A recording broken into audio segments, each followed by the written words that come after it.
dengan pion ke D5. QP counter gambit atau elephant gambit. Dari posisi ini kita akan lihat susunan gerakan jebakan dua benteng dan pengorbanan menteri yang sangat brilian.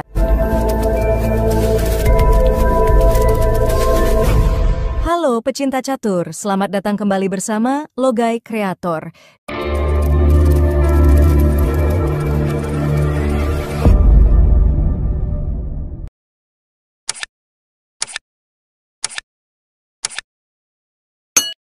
Ini adalah video menang cepat hitam saat awal permainan E4 yang dibalas dengan pion ke E5, part 16 yang akan digabungkan dengan part-part sebelumnya.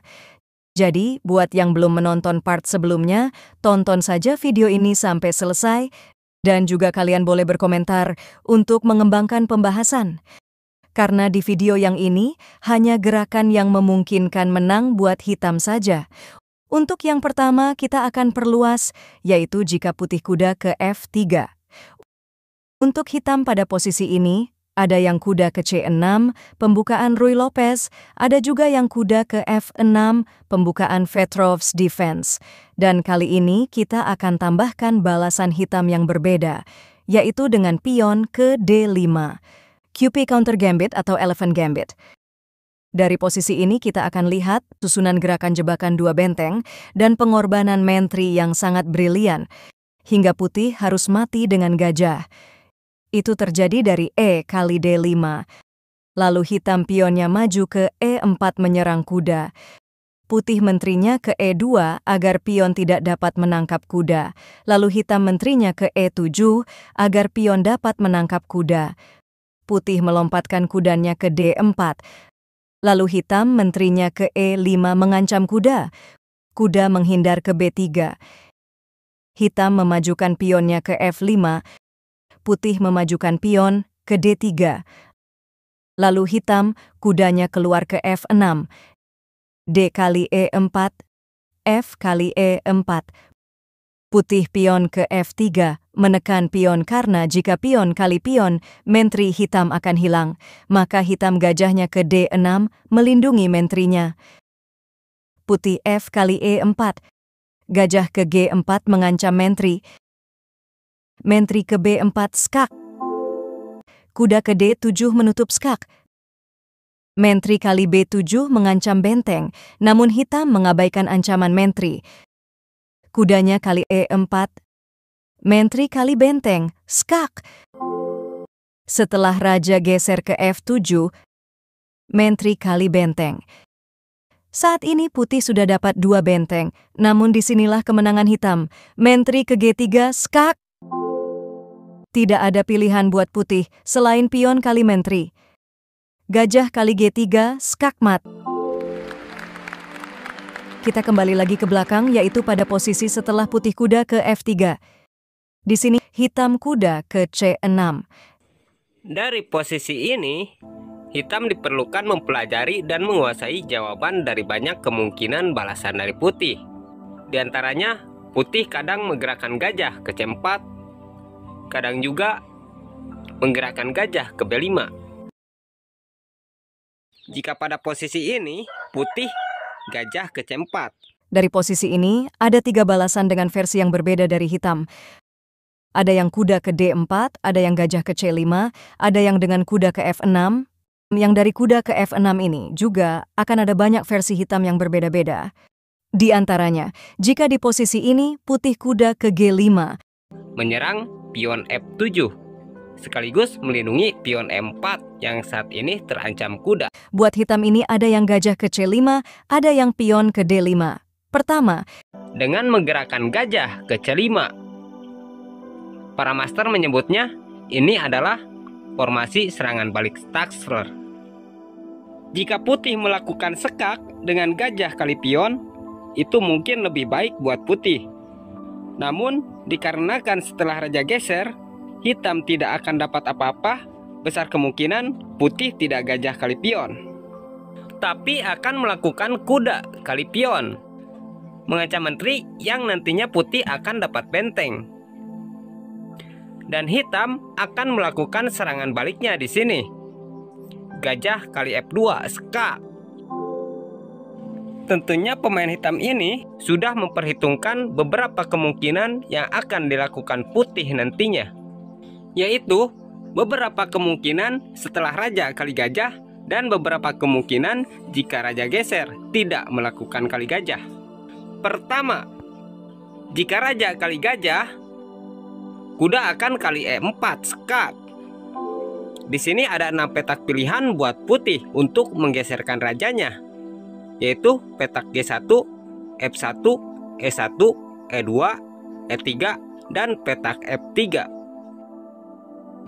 Pertama, jika putih menggeserkan rajanya ke G1, menteri akan ke H4 mengancam skakmat di petak F2. Jika pion menutup, maka kuda kali pion. Pion kali kuda, menteri kali pion skak. Raja geser, pion maju ke D5. Jika kuda kali benteng, maka pion kali gajah. Menteri ke H4 skak. Pion menutup skak, kuda kali pion. Gajah ke G4 mengancam menteri. Menteri kali pion, raja rokade panjang. Setelah ini, respon apapun dari putih, hitam dipastikan akan memenangkan permainan. Kita lihat lagi saat pion ke D5. Jika saat pion ke D5 tadi, gajah kali pion, tetap gajah ke G4 mengancam menteri. Menteri ke E1, gajah ke F3 skak.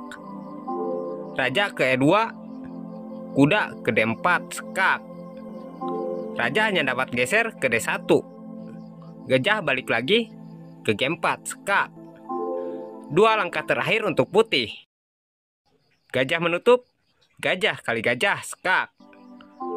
Menteri menutup, gajah kali menteri skakmat.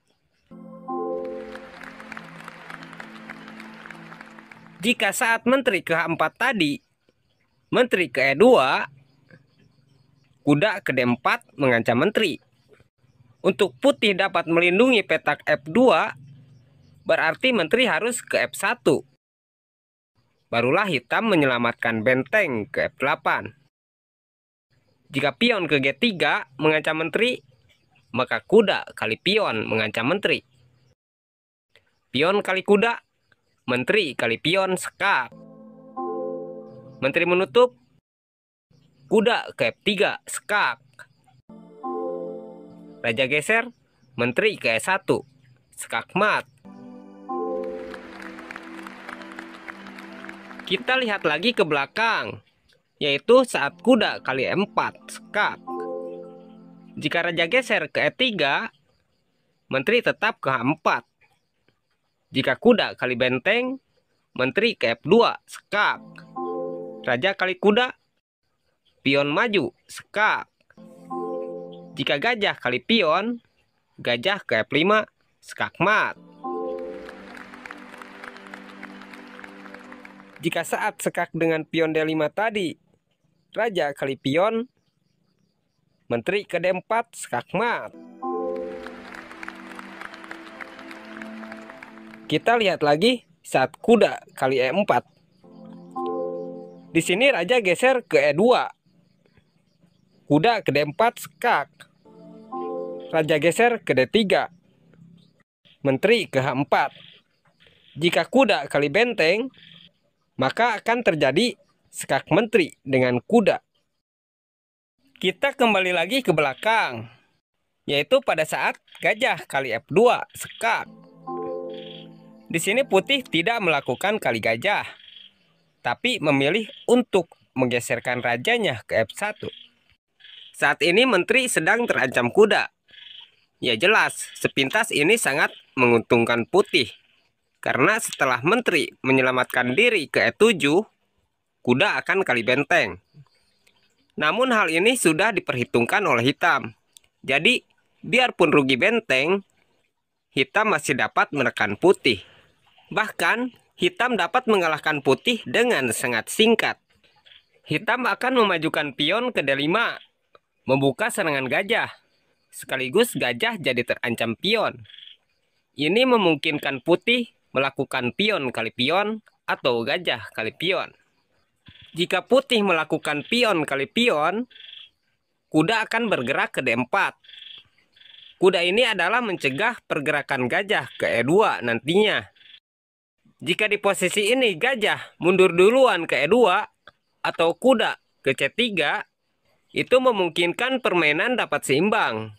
Namun, jika putih tergiur dengan gajah F2 hitam yang gratis ini, yaitu raja kali gajah, ini akan lebih memudahkan hitam akan mengalahkan putih dengan sangat singkat. Gajah ke G4 mengancam menteri. Menteri ke E1 mencegah pergerakan kuda ke E4. Kuda ke C2 mengancam menteri. Menteri ke F1. Lalu kuda ke E4 skak.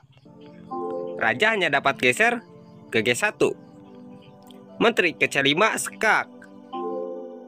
Pion menutup. Menteri kali pion skak. Gajah menutup. Menteri kali gajah skak. Menteri menutup. Menteri kali menteri skak mat. Kita kembali lagi ke belakang. Pada saat hitam memajukan pion ke D5. Tujuan dari hitam memajukan pion ke D5 ini, kita sudah dapat mengetahuinya kan? Jadi, untuk mengatasi serangan hitam ini, sementara putih harus dapat mencegah pergerakan gajah ke G4, yaitu dengan memundurkan gajah ke E2. Karena, jika dengan pion ke A3, akan mengorbankan gajah. Lalu, bagaimana jika di sini gajah kali pion? Maka, gajah akan ke G4, dan putih akan kehilangan menteri. Kita kembali lagi ke belakang. Abang Darmawan Syah pernah bilang, jika menjumpai posisi ini maka gunakan jebakan Pride Leaper Attack. Bagaimana cara menggunakannya? Caranya yaitu, majukan pion ke D5. Pastinya putih pion kali pion. Awas, di sini pionnya jangan dimakan kembali dengan kuda, maka lompatkan saja kuda ke D4. Inilah jebakannya. Karena biasanya pion akan dimajukan ke D6 membuka serangan gajahnya ke petak F7. Buat hitam, jangan sungkan untuk menangkap pion dengan menteri. Buat putih yang terjebak, pastinya akan memanfaatkan kesempatan ini untuk keunggulan perwirannya, yaitu kuda ke F7 mengancam menteri sekaligus mengancam benteng. Maka menteri ke C6 mengancam gajah, sekaligus mengancam pion G2, dan pion G2 inilah ancaman yang sebenarnya.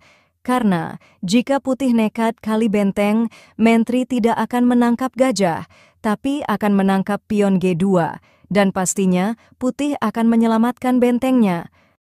Lalu menteri ke E4, skak.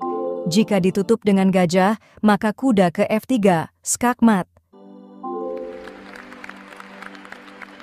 Kita kembali lagi ke belakang, yaitu pada posisi ini kita akan lihat susunan gerakan yang membuat putih mati dengan gajah pada langkah ke-15. Hitam gajah ke C5, putih pion ke D3, hitam kuda ke F6, lalu putih melakukan rokade pendek, hitam memajukan pion ke D6, putih gajahnya ke G5 mengunci pergerakan kuda, hitam pion ke H6 mengusir gajah, gajah mundur ke H4, lalu pion mengejar ke G5.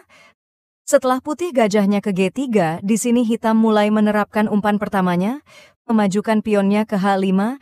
Secara otomatis pion G hitam jadi tidak ada pelindung, dan putih menangkapnya, kuda kali G5. Pada posisi ini pion F7 terancam kuda dan gajah, namun hitam mengabaikannya. Hitam memilih memajukan pion ke H4 mengejar gajah. Ya jelas, putih akan tergiur untuk menangkapnya. Pasti kuda akan kali pion, karena akan dapat benteng atau menteri. Dan disinilah hitam memberikan menterinya untuk putih. Putih tidak mempedulikan ancaman kuda, tapi pion kali gajah. Setelah kuda kali menteri, hitam tidak menangkap kuda, tapi menggerakkan gajah ke G4 mengancam menteri. Pion tidak dapat dimajukan untuk menghadang gajah, karena terkunci gajah. Setelah menteri pindah, misalkan ke D2, kuda melompat ke D4. Saat ini pion H putih sedang terancam benteng dan pion, Jika digunakan untuk menangkap pion, benteng akan terbuka. Jika dimajukan ke H3 mengusir gajah, tetap saja kuda akan ke E2. Skak. Ditangkap dengan menteri ini lebih baik, biarpun harus kehilangan menteri dengan gajah. Namun jika sayang terhadap menterinya, yaitu merasa aman menggeserkan rajanya ke H1, maka hitam akan melakukan pengorbanan benteng. Benteng kali pion. Skak. Tidak ada pilihan buat putih, hanya dapat melakukan pion kali benteng. Secara otomatis gajah jadi leluasa ke F3. Skak mat. Kita kembali lagi ke belakang, yaitu pada saat setelah gajah ke C4, hitam dapat menyusun gerakan yang endgame-nya sama seperti yang kita lihat tadi. Namun di sini lebih lengkap dengan menjawab beberapa komentar yang dijawab dengan sangat cerdas. Dengan menggerakkan kuda ke D4. Jebakan ini akan berfungsi jika putih melakukan kuda kali pion. Dari sinilah hitam akan membuat jebakannya, yaitu menggerakkan menteri ke G5 agar putih langsung melakukan kuda kali pion, mengancam menteri sekaligus dipastikan akan dapat benteng. Jika benar ini terjadi, maka menteri kali pion mengancam benteng juga. Jika putih mengamankan benteng ke F1 terlebih dahulu, maka menteri kali E4 skak. Gajah menutup, kuda ke F3 skak mat.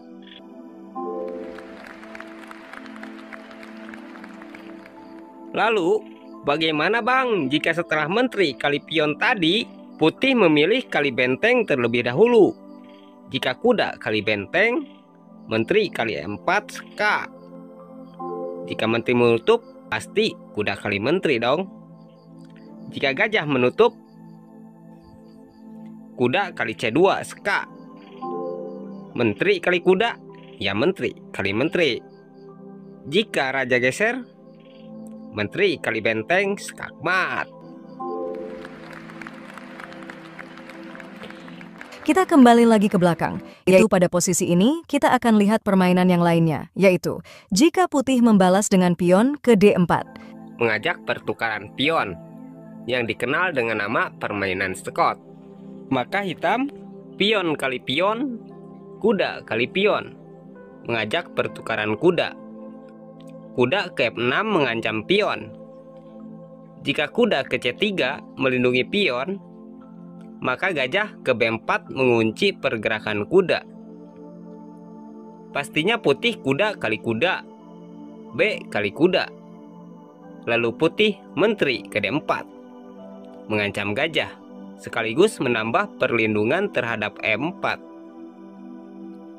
Maka hitam harus menggerakkan menteri ke E7, melindungi gajah sekaligus menambah serangan pada pion E4. Langkah terbaik putih pada posisi ini yaitu memajukan pion ke F3, melindungi pion sekaligus menghadang pergerakan kuda ke G4. Disinilah hitam dapat melakukan tekanan pada pion putih, yaitu memajukan pion ke D5, menyerang pion. Dan sering terjadi kesalahan putih di posisi ini, yaitu memajukan pion E-nya, mengancam kuda. Padahal, gajah ke G5 lebih baik. Jika benar, pion maju ke E5 mengancam kuda, maka gajah ke C5 mengancam menteri. Buat putih yang tetap berusaha ingin mempertahankan pion E-nya, akan melarikan menterinya ke F4, agar pionnya dapat tetap terlindungi. Dengan bergeraknya menteri ke F4 ini, pion E putih ini tidak dapat dipertahankan. Karena gajah dapat ke E6 menambah ancaman terhadap pion E putih ini. Pion tidak dapat kali gajah karena terkunci menteri. Dari posisi ini, putih mulai terdesak. Dan langkah terbaik putih itu kuda ke E2, mencegah pion D hitam agar tidak maju ke D4 nantinya. Lalu gajah kali pion, mengancam menteri, dan menteri ke E3. hitam rokade pendek, putih gajah ke D2, membuka jalan rokade panjang. Persiapan hitam untuk menggerakkan gajah, benteng digeser ke E8. Lalu putih pion ke C3, menutup ancaman gajah terhadap pion B2. Dan hitam benteng ke B8 mengancam pion. Jika putih melakukan rokade panjang, berarti pion B2 jadi terlindungi oleh raja. Maka gajah C keluar ke F5. Dan kekalahan putih tidak dapat dihindari lagi. Mungkin putih hanya merasa tidak nyaman dengan keberadaan gajah, lalu mengusirnya dengan pion. Dan gerakan tidak terduga dari hitam akan terjadi. Menteri bergerak ke A3. Kenapa menteri bergerak ke A3? Lihat, posisi benteng sudah siap melakukan skakmat di petak B1 jika putih melakukan pion kali menteri. Benteng langsung melesat ke B1, skakmat.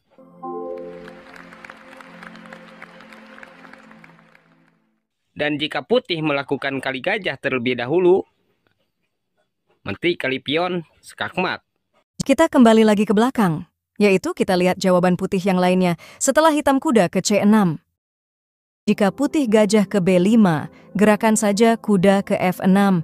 Karena kalaupun putih menginginkan pion E5 dengan gajah kali kuda, tangkap saja gajah dengan D kali gajah. Jika kuda kali pion, hitam akan mendapatkan pion juga dari gerakan menteri. Kuda putih jadi terancam, dan di langkah berikutnya, hitam akan dapat pion juga. Kita lihat lagi pada posisi ini, biasanya putih akan rokade pendek terlebih dahulu. Gerakan saja, kuda ke G4. Jika gajah kali kuda juga, kuda tidak akan dapat pion, karena sudah terlindungi kuda. Mungkin pion ke H3 mengusir kuda. Tapi kuda tidak usah pergi, majukan saja pion. Jika pion kali kuda, pion kali pion mengancam kuda. Misalkan putih tidak mau rugi, gajah kali kuda terlebih dahulu. Setelah pion kali gajah, seharusnya putih memajukan pion ke G3, mengorbankan kuda. Namun, jika kuda kali pion, maka selamat. Hitam sudah berhasil menjebak putih, dengan leluasa menteri akan ke H4, mengancam skakmat. Jika putih memajukan pion, membuka jalan untuk raja kabur, maka pion maju ke G3, dan di langkah berikutnya putih tidak dapat menyelamatkan rajanya. Benteng geser juga percuma, karena menteri akan ke H1, skakmat. Kita kembali lagi ke belakang, ada pembukaan Petrov defense. Putih kuda ke F3 lalu hitam kuda ke F6. Ini yang disebut pertahanan Petrov, yang di sini kuda hitam dan putih sama-sama mengancam pion. Dan jika kuda kali pion E5, hitam tidak akan kali pion E4, tapi akan mengeluarkan kuda ke C6. Jika kuda kali kuda, hitam akan melakukan D kali kuda. Di posisi ini, hitam memberi kesempatan untuk putih melindungi pionnya, atau mungkin juga pionnya akan dimajukan menyerang kuda. Jika pion ke D3, ini berarti selain putih melindungi pion, sekaligus membuka serangan gajah gelapnya, maka hitam gajah ke C5. Nah, di posisi ini, terkadang putih gajahnya ke E2, membuka jalan untuk rokade pendek. Terkadang juga gajah ke G5 mengunci kuda. Pertama, kita lihat susunan gerakan mematikan cepat dari hitam jika gajahnya ke E2. Hitam pion ke H5, putih rokade pendek. Kuda ke G4, putih pion ke H3. Hitam tidak akan melarikan kudanya, tapi menteri ke D6 mengancam skakmat di petak H2. Pion kali kuda, pion kali pion, dan secara otomatis serangan benteng jadi terbuka hingga putih terancam skakmat di petak H2. Ditutup dengan pion juga percuma, karena menteri kali pion skakmat.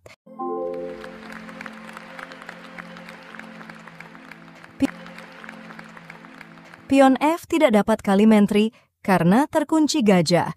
Kita kembali lagi ke belakang pada posisi ini, yaitu di posisi ini. Kita akan lihat susunan gerakan mematikan cepat jika gajah ke G5. Ini adalah gerakan putih yang keliru, karena kuda dapat kali pion, menggratiskan menteri. Jika putih nekat melakukan gajah kali menteri, maka gajah kali pion sekak. Raja hanya dapat geser ke E2. Gajah ke G4 sekak mat. Lalu bagaimana bang jika pada posisi ini gajah mundur ke E3 menutup ancaman gajah? Maka gajah kali gajah, pion kali gajah, menteri ke H4 sekak. Pion menutup, kuda kali pion. Jika pion kali kuda, menteri kali benteng. Jika tadi benteng geser mengancam kuda, kuda diangkat sekak dengan menteri.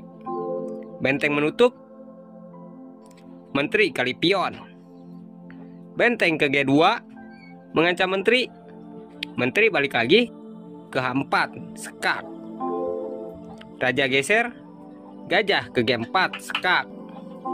Benteng kali gajah, menteri ke F2 sekak mat. Kita lihat lagi saat gajah mundur ke E3 menutup serangan gajah. Bagaimana bang jika saat gajah kali gajah tadi putih tidak pion kali gajah tapi pion kali kuda, maka gajah kali pion sekak. Jika raja kali gajah, maka hitam dapat menteri. Jika tadi raja geser ke E2, gajah ke G4 sekak. Raja kali gajah, putih kehilangan menteri juga.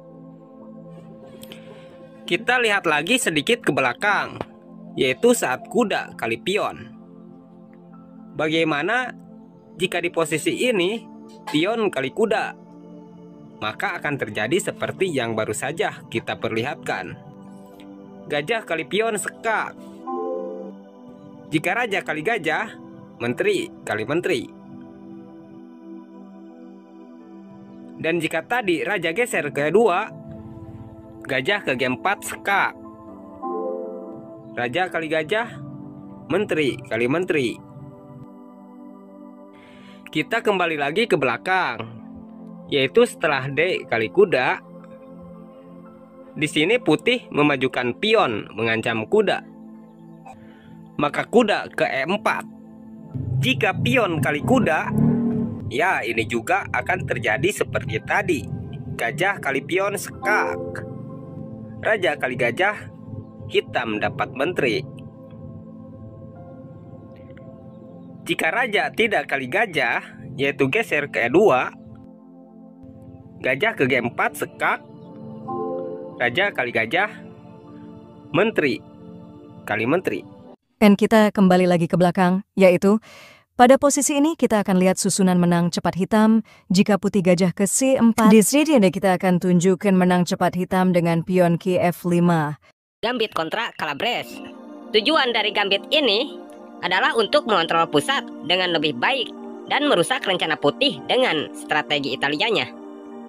Pada posisi ini, ada banyak kemungkinan balasan dari putih yang harus kalian kuasai cara menghadapinya.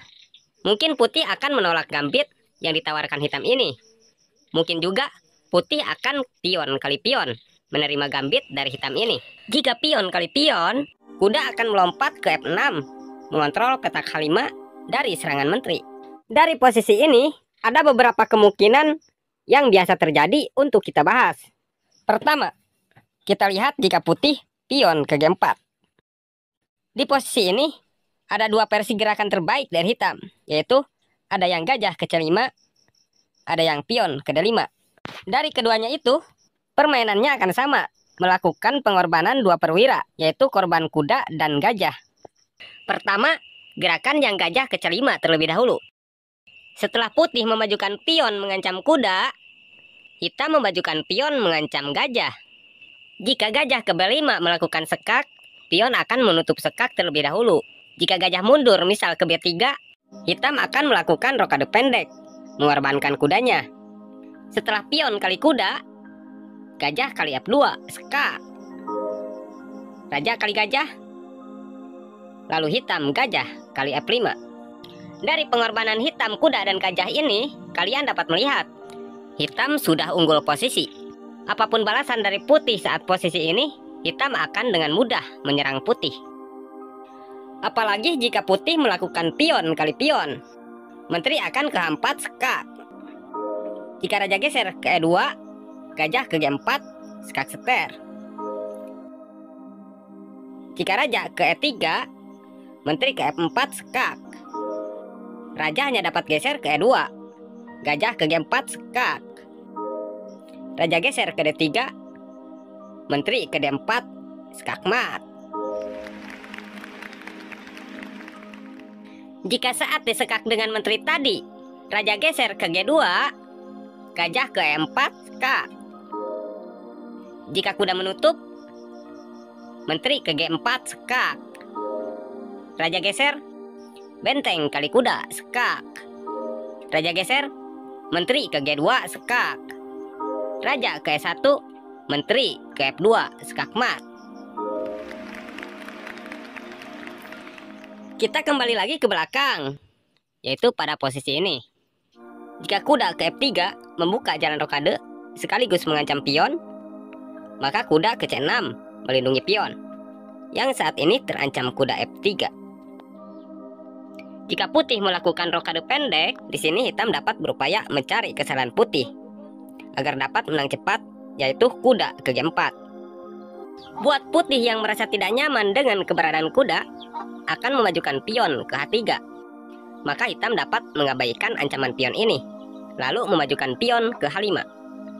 Ini adalah bentuk upaya hitam agar menteri dapat masuk ke H4 nantinya. Setelah pion kali kuda, hitam akan pion kali pion. Kesalahan yang dicari hitam yaitu jika kuda lari menghindari ancaman pion. Misalkan kuda ke H2, secara otomatis menteri dapat ke H4. Dan jika sudah posisi seperti ini, sulit untuk putih menemukan obatnya. Jika kuda dilepas, misalkan kuda kali pion, maka menteri ke H1 sekak mat. Pada posisi ini, langkah terbaik putih yaitu menggeserkan benteng ke E1, mengorbankan kuda. Menteri kali kuda sekak. Raja geser, menteri mengejar ke H1 sekak. Raja ke E2, menteri kali pion. Dan seterusnya hitam dipastikan memenangkan permainan. Misalkan benteng ke G1 mengancam menteri, kuda ke D4 sekak. Raja ke D3, benteng ke H3 sekak. Pion menutup, benteng kali pion sekak. Raja ke E4, benteng ke F4 double sekak. Raja kali pion, menteri ke E4 sekak mat. Kita kembali lagi ke belakang, yaitu pada posisi ini. Mungkin hitam akan menolak gambit, bisa pion ke D3, bisa kuda ke C3, dan sebagainya. Pertama, kita akan lihat jika hitam menolak gambit dengan memajukan pion ke D3. Melindungi pion sekaligus membuka serangan gajahnya. Versi gerakan terbaik hitam akan menggerakkan kudanya ke F6. Versi balasan terbaik putih, kuda G-nya melompat ke E2. Ini adalah balasan yang cukup bagus dari putih. Namun, dari sini akan ada beberapa kesalahan gerakan putih yang harus kalian catat. Karena akan ada problem skakmat hitam dengan mengorbankan menteri dan benteng yang sangat brilian di permainan ini nantinya. Mari kita simak permainannya. Hitam gajah ke C5. Putih pion ke C3. Hitam kuda ke C6. Putih pion ke D4. Dan hitam pion kali pion. Jika pion kali pion kembali, pastinya gajah akan melakukan sekak ke petak B4. Setelah gajah menutup, hitam kali pion, dan hitam akan unggul posisi. Jika kuda yang kali pion, posisi masih seimbang, dan hitam pion kali pion. Setelah putih mengeluarkan gajahnya ke F4, menyerang pion C7, pion maju ke D5, menyerang gajah. Gajah pastinya akan ke B5, mengunci pergerakan kuda. Maka hitam gajah kali kuda, lalu menteri kali gajah. Kuda tidak dapat kali menteri, karena masih terkunci gajah. Maka hitam melakukan rokade pendek, agar kudanya dapat bergerak. Dan menteri putih jadi terancam kuda. Langkah yang nampak terbaik buat putih, yaitu menteri bergerak ke A4, membantu gajah menyerang kuda. Hitam gajah ke D7. Dari sinilah hitam akan dapat menemukan sebuah problem pengorbanan menteri dan benteng. Dimulai dari pergerakan gajah kali kuda, pion kali gajah, gajah ke G5 mengunci pergerakan kuda, menteri ke H8, menteri ke B3, kuda ke G4, mengancam pion. Gajah ke H4 melindungi pion, pion maju menyerang pion. Putih rokade pendek, menambah perlindungan terhadap pion dengan benteng. Pion maju mengancam benteng. Benteng geser ke E1, menteri ke H5 mengancam gajah. Gajah mundur ke G3. Gajah G putih ini adalah satu-satunya pelindung H2. Jadi, di sini hitam dapat melakukan benteng kali pion. Jika gajah kali benteng, maka menteri kali H2 skakmat. Pada posisi ini, sepintas putih masih aman. Ini memungkinkan putih akan menggerakkan menteri ke B7 menyerang benteng. Maka benteng ke F8. Dan putih terancam skakmat di petak F1 dengan benteng. Untuk putih dapat melindungi petak F1, putih pastinya akan mengeluarkan kudanya ke D2. Padahal pada posisi ini, ada gerakan hitam yang jarang buat pemain putih bisa menduganya. Benteng kali pion skak, raja kali benteng, lalu menteri ke H3 skak. Jika raja kali menteri, kuda ke E3 skak dengan gajah. Raja tidak dapat mundur karena ada kuda. Raja geser ke H4, lalu kuda ke G2 skak. Raja geser ke G5, benteng ke F5 skak. Raja ke G4, benteng ke F4, double skak. Raja ke G5, pion ke H6 skak. Raja ke G6, gajah ke E8 skakmat. Lalu bagaimana jika saat menteri skak ke H3 tadi, raja tidak kali menteri, tapi memilih mundur ke G1? Maka benteng akan ke F2.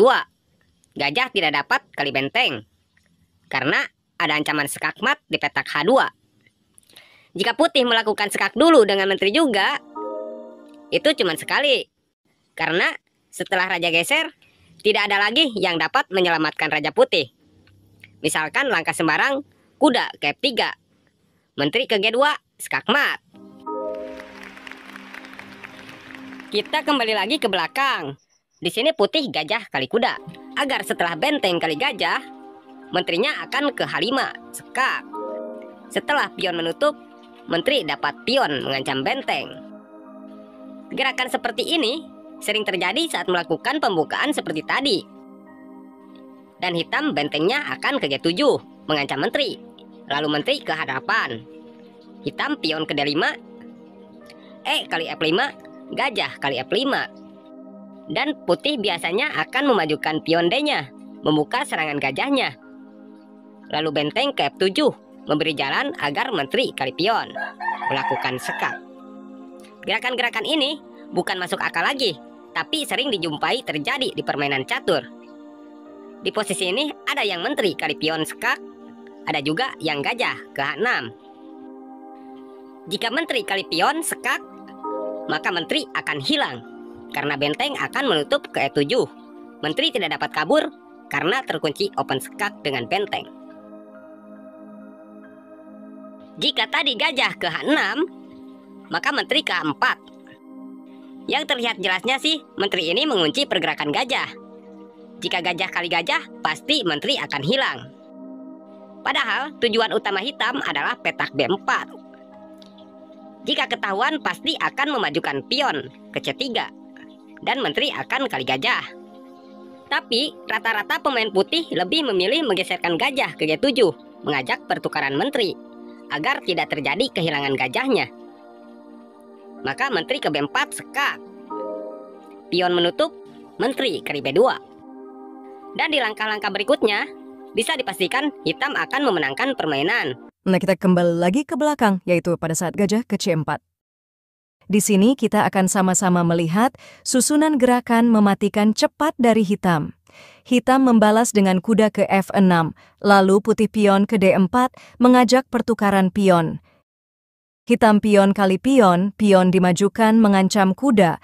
Hitam juga memajukan pion ke D5 mengancam gajah. Gajah mundur ke B3, kuda ke E4, kuda ke E2, gajah ke C5. Pion ke F3, mengusir kuda. Menteri ke H4, skak. Pion menutup dan menteri jadi terancam. Pion maju mengancam kuda, sekaligus membuka serangan gajah ke petak F2. Pion kali menteri.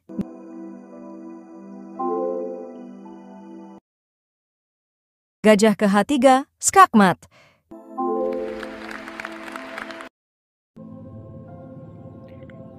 Jika raja tidak kali gajah, yaitu geser ke E2,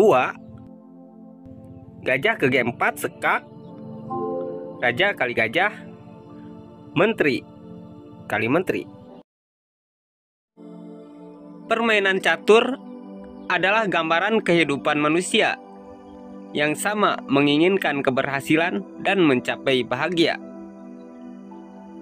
Langkah demi langkah, waktu ke waktu, terkadang terjadi hal tak terduga, bahkan tak disadari hadirnya keajaiban. Terkadang kita menghadapi kesulitan. Nikmatilah hidup kita. Ingatlah, kesulitan adalah guru terbaik yang mengajarkan kita kekuatan dan ketabahan. Ada kegagalan, ada kesuksesan.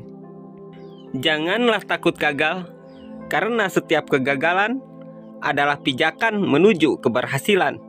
Jangan pernah biarkan bayangan masa lalu mengaburkan masa depan.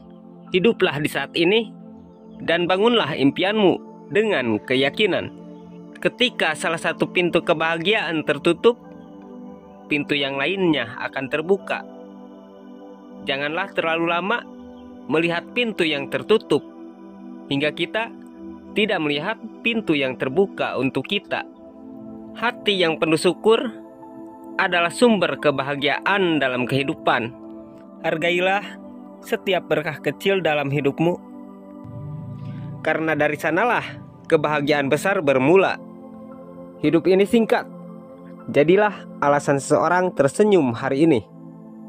Kebaikan kecil yang kamu berikan bisa menjadi sinar terang di hari yang gelap bagi orang lain. Saya Darmawansyah mengucapkan terima kasih. Mohon maaf jika ada kesalahan. Sampai jumpa kembali di video-video berikutnya.